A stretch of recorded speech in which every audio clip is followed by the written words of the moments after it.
Hi, have a nice lunch. Ooh, that was some debate last night. The fireworks were erupting. I don't know if you joined me last night when I was on dickmorris.com typing in my comments, but you probably get from my comments there that I think that there was a winner and a loser. I think Romney won, and I think Perry lost. Perry was okay. His comments on education were good. His comments on job creation were good. I thought his comments on states' rights were good. But then when he got to that Social Security stuff, oh my goodness, did he blow it. A Ponzi scheme? Yeah, it's a Ponzi scheme in the sense that you're constantly taking in new money to pay the old people, but you have the power to tax. You know, if Bernie Madoff had the power to tax, he'd still be in business. And to say it's a lie that it'll be available to young people, that just is wrong. I've spent a lot of time on the Social Security numbers, and they are not that dire. We need to tweak the program and improve it, but it's not in horrible shape if the government would stop stealing its money every year to pay for its deficit. And to say it's a terrible program and really essentially call for its abolition, I thought it's just terrible.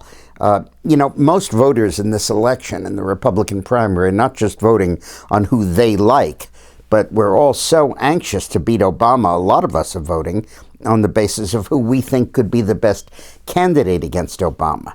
And you hand Obama an issue like that on Social Security, he'll make mincemeat out of you. And I thought Perry was very weak on that. And I thought that his answer on that childhood vaccination thing was also very weak. I love what Santorum said. There's states' rights, but how about parental rights? I thought that made a lot of sense. Romney, he didn't sound as great on health care as he should, and he's suspect on that. But I thought that delineation that he made between actually having created jobs and simply having presided over the creation of them was a really important distinction, because you can't leave it up to the bureaucracy to find the regs that need to be repealed, because they're the bureaucrats. They're the ones who got those regs in the first place. And I think that he really offered a contrast with Perry over someone who's actually done it as opposed to someone who's just watched it from the public sector. In the debate about Massachusetts and Texas, I thought his long list of the things that differentiate them make a lot of sense, particularly the question of who has oil and who doesn't. So I think that Perry entered this race a 2-1 lead over Romney, 3-1 over Bachmann. I do not think he's going to sustain that. I think the polls are going to show that closing significantly. Then you had Michelle Bachmann kind of against Herman Cain for the Tea Party support. Perry's part of that mix, but those are sort of the two original Tea Party candidates. In the first two debates, I thought Bachmann really shone, and I thought Cain was kind of a fish out of water.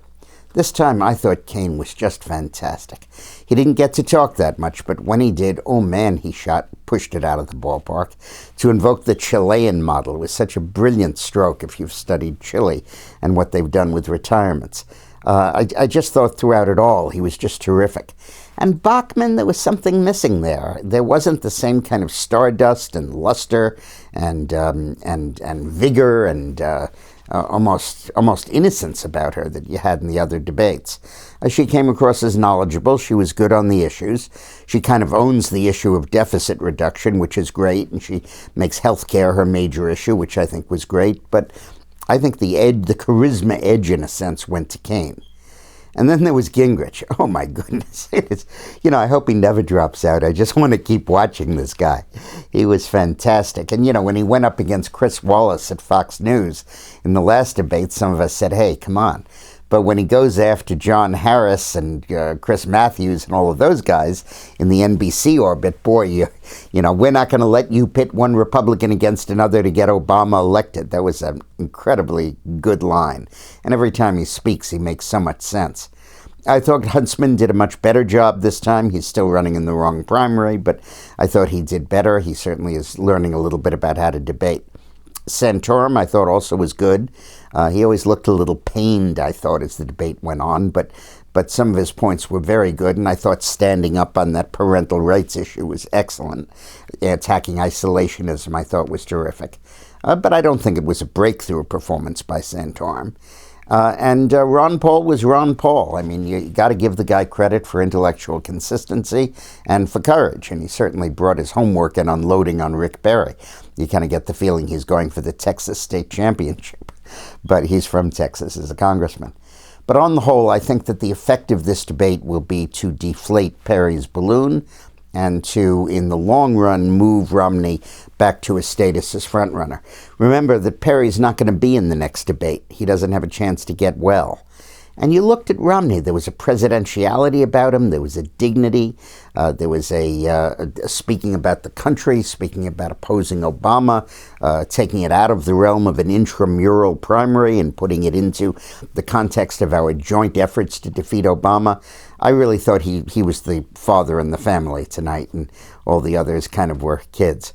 I thought he did great. Still worried about him on health care, but he did well. And I thought Perry, I don't want that Social Security issue hanging around our neck all fall, I got to tell you that. Thanks a lot. Now, tonight, we're going to have a special fun because Barack Obama is giving his job speech. And if you tune in on my website, dickmorris.com, I'm going to be typing in the truth. And he'll say something and I'll type in a rebuttal. This is more for my mental health than anything else, but it's going to be a lot of fun, and I urge you to tune in. And then as soon as it's over, we're going to have a video chat. Like you can come on and ask me questions, and I'll type back responses, and I think I'll get to many of them. So thanks a lot. I'll see you tomorrow night. Bye-bye.